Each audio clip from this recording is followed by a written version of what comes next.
സീനാദേവി കുഞ്ഞമ്മ എന്ത് തെറ്റാണ് ചെയ്തത്? അവർ CPI വിട്ട് CPIയുടെ ശകാരം സഹിക്ക വയ്യാതെ, അവരുടെ ഉപേക്ഷ സഹിക്ക വയ്യാതെ കോൺഗ്രസ്സിലേക്ക് ചേക്കേറി. തീർച്ചയായിട്ടും അതൊരു പാർട്ടി മാറ്റമാണ്, CPIക്ക് ഇഷ്ടപ്പെടുന്നതല്ല എന്നുള്ളത് വ്യക്തമാണ്. പക്ഷേ CPIയും ഈ കോൺഗ്രസും എല്ലാം വിശാലമായ ഒരു ഇന്ത്യ മുന്നണിയുടെ ഭാഗം തന്നെയല്ലേ? ഇത്ര ശാപവാക്കുകൾ ഉച്ചരിക്കേണ്ടതായിട്ട് CPIക്ക് ഇത്ര ദേഷ്യം തോന്നേണ്ടതായിട്ടുള്ള കാര്യമുണ്ടോ? അതുപോലെ തന്നെയാണ് ഐഷ പോറ്റിയും. ഐഷ പോറ്റി മാറിയിരിക്കുന്നത് കോൺഗ്രസ്സിലേക്കാണ്. ഇത് ഇന്ത്യ മുന്നണിയുടെ ഭാഗം തന്നെയല്ലേ? അത് പോളിറ്റ് ബ്യൂറോ, ദേശീയ ജനറൽ സെക്രട്ടറി MA ബേബി വരെ അതിനെതിരെ വലിയ ആക്ഷേപഹാസ്യങ്ങളുമായിട്ടൊക്കെ വരുന്നത്. അത് സ്ഥാനമോഹം ഇല്ലാത്തവർ CPMൽ ഇപ്പോൾ ഉണ്ടോ? അതൊക്കെ പണ്ടല്ലേ ഉള്ളൂ കമ്മ്യൂണിസ്റ്റ് പാർട്ടിയിൽ ഉണ്ടായിരുന്നത്. അതൊക്കെ പോയില്ലേ സഖാവി എന്ന് നമ്മളിപ്പോൾ പറയുന്നത് ഐഷ പോറ്റിയിലല്ല പറയുന്നത്. നമ്മൾ സീനാദേവി കുഞ്ഞമ്മ കോൺഗ്രസ്സുകാരി തന്നെയാണ്. പഴയൊരു കോൺഗ്രസ്സുകാരനായിരുന്ന യുവാവായിട്ടുള്ള രാഹുൽ മാങ്കൂട്ടത്തിലിൻ്റെ കാര്യം പരാമർശിച്ചപ്പോൾ താൻ അതിജീവിതൻ എന്നുള്ളൊരു വാക്ക് അവർ മലയാള ഭാഷയ്ക്ക് സംഭാവന ചെയ്തു. അതുവരെ അതിജീവിതമാർ മാത്രമേ ഉള്ളായിരുന്നു. അതിജീവിത വാസ്തവത്തിൽ ഒരു പ്രധാനപ്പെട്ട കാര്യത്തിലേക്ക് അവർ കേരള സമൂഹത്തിൻ്റെ ശ്രദ്ധ ക്ഷണിക്കുകയായിരുന്നു. ഇത് പറയുന്നതിന് മുമ്പ് എനിക്കൊരു മുൻകൂർ ജാമ്യം എടുക്കാനുണ്ട്. ഞാനൊരു തരത്തിലും രാഹുൽ മാങ്കൂട്ടത്തിലിനെ ന്യായീകരിക്കുന്ന ആളല്ല. അദ്ദേഹം എന്താ ചെയ്തത്, എങ്ങനെയാണ് ചെയ്തത്, ഈ കാര്യങ്ങളൊന്നും എനിക്ക് യാതൊരു പിടിയില്ലാത്ത കാര്യമാണ്. അതിനോട് ഞാൻ യോജിക്കുന്നുമില്ല. അത് പരസ്പര സമ്മതപ്രകാരം ഉണ്ടായിട്ടുള്ള കാര്യങ്ങളാണെന്നുള്ളതാണ് ഇതുവരെ കാണുന്ന പരാതികളിൽ നിന്നും വ്യക്തമായിട്ട് ഞാൻ മനസ്സിലാക്കുന്നു, ഒരു നിഷ്പക്ഷ നിരീക്ഷകൻ എന്നുള്ള നിലയിൽ. അതുകൊണ്ട് ഞാൻ ആ കാര്യങ്ങളിലൊന്നും ഇടപെടാനേ പോകുന്നില്ല. ഞാൻ ആരാ?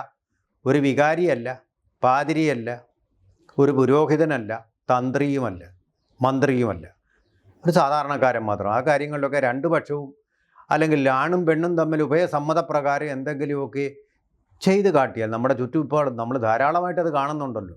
അതിൻ്റെ ഒരു സാമൂഹിക സാഹചര്യം ഇപ്പോൾ ഉണ്ടല്ലോ. ആ തരത്തിലാണെന്നല്ലോ നമ്മുടെ സോഷ്യൽ എഞ്ചിനീയറിങ്ങും ഒക്കെ പോയിക്കൊണ്ടിരിക്കുന്നത്.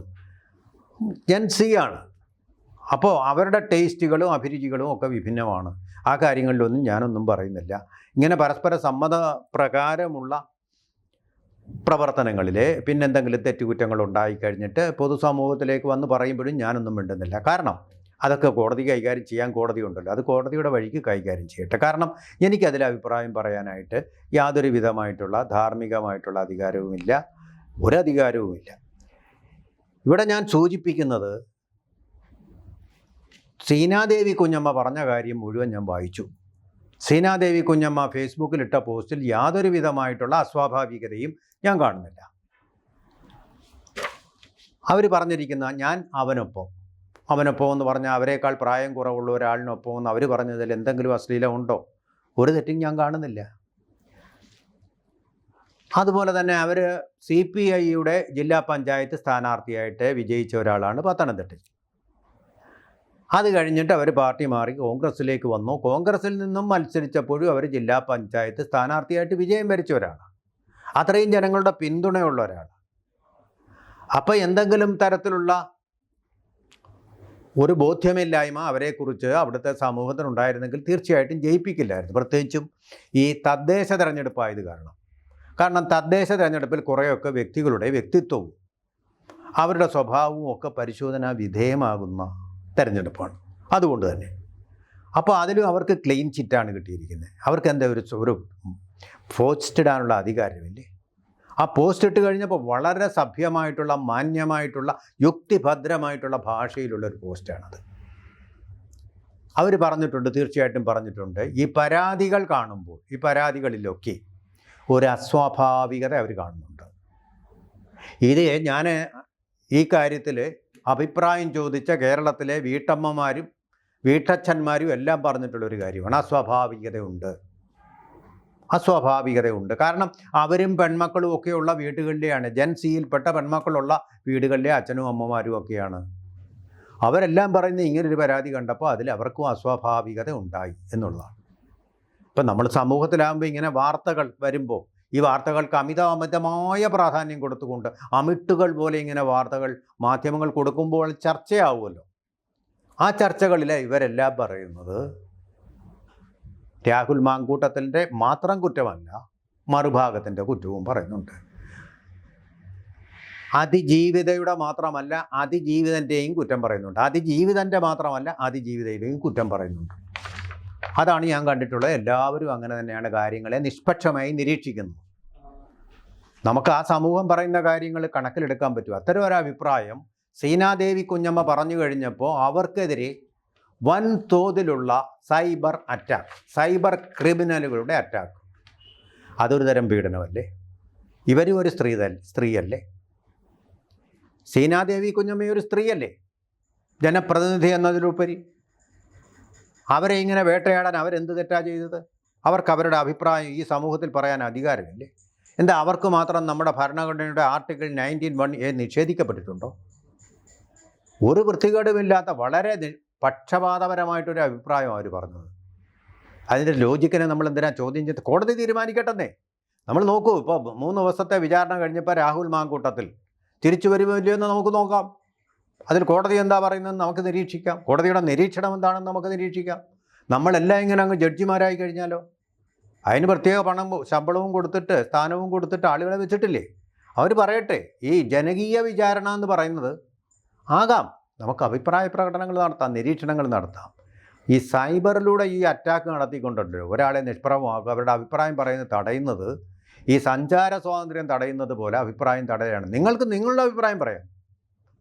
അവർക്കെതിരെ അനാവശ്യമായിട്ടുള്ള ആരോപണങ്ങൾ ഉന്നയിക്കുന്നുണ്ടല്ലോ. ഒരുതരം പീഡനമാണ്. ഈ അതിജീവിതമാരോട് കാണിച്ച പീഡനം പോലുള്ള ഒരു പീഡനമാണ്. അവർ ഒരനാവശ്യവും പറഞ്ഞിട്ടില്ല. ഒരു ചാനലിൻ്റെ അവതാരകൻ ഇങ്ങോട്ട് രാവിലെ പ്രത്യക്ഷപ്പെട്ട് പറയുക ഒരിക്കലും പറയാൻ പാടില്ലാത്തത് അവർ പറഞ്ഞു. എന്തായി പറയുന്നത്? ചെയ്യാൻ പാടില്ലാത്തത് അയാൾ ഇപ്പോൾ ചെയ്തു. ഇതൊക്കെ പറയാൻ ഇയാൾ ആരുവാ? എനിക്ക് മനസ്സിലാവുന്നില്ല. അത് അവതാരകന് കൊടുത്തിട്ടുണ്ടോ ജഡ്ജിയുടെ പോസ്റ്റും കൂടി?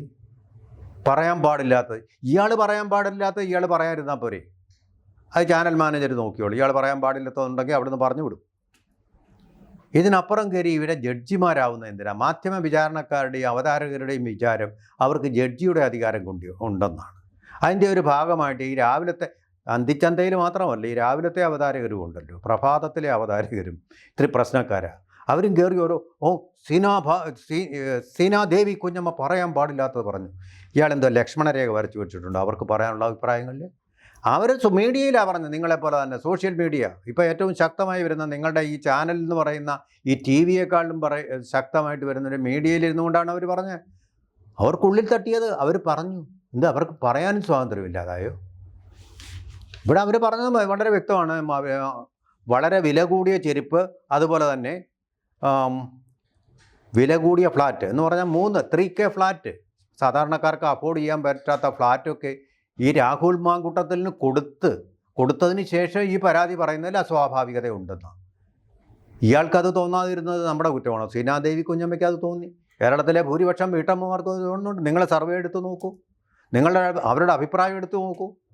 സ്വയം കയറി ജഡ്ജിയാവാതെ നിങ്ങളുടെ ഈ ചാനൽ കാണുന്ന ആൾക്കാരുണ്ടല്ലോ, അവരുടെ കാര്യമായി പറഞ്ഞത്.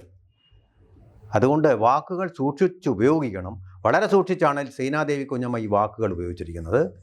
അതുകൊണ്ട് അതൊന്നും സമൂഹത്തിന് നേരെയുണ്ടല്ലോ ഈ കടിഞ്ഞാടി ഇടാനും ഒക്കെ വളഞ്ഞിട്ട് ആക്രമിക്കാനും ഒന്നും ഉള്ള തെറ്റൊന്നും സീനാദേവി കുഞ്ഞമ്മ ചെയ്തിട്ടില്ല. അതുകൊണ്ട് സീനാദേവി കുഞ്ഞമ്മ എന്ന് പറയുന്ന നിങ്ങളുടെ അറ്റാക്കിന് വിധേയയായിട്ടുള്ള കോൺഗ്രസിൻ്റെ ആളെയല്ല ഞാൻ, അവരെ അതുകൊണ്ടല്ല സപ്പോർട്ട് ചെയ്യുന്നത്.